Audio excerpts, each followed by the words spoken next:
Julia Barreto iniintrigang gaya-gaya kay Catherine Bernardo. Pinusuan at kinainggitan ng netizens ang bagong red hair ni Julia Barreto.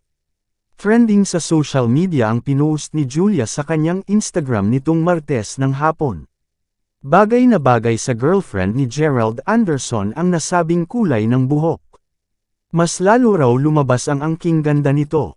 3 red hearts naman ang reaksyon ng boyfriend niyang si Gerald Anderson sa IG post ni Julia na nagpakilig ng husto sa mga fan nila.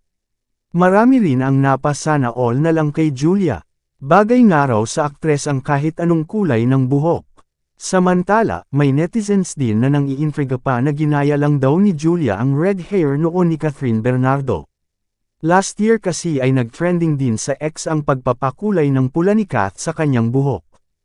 Kaloka talaga ibang netizens, lahat na lang ng gawin ng celebrities ay hinahanapan talaga nila ng intriga. Chika pa ng ibang merit sa online world, mukhang may gagawing project ang aktres kaya ito nag-red ng hair.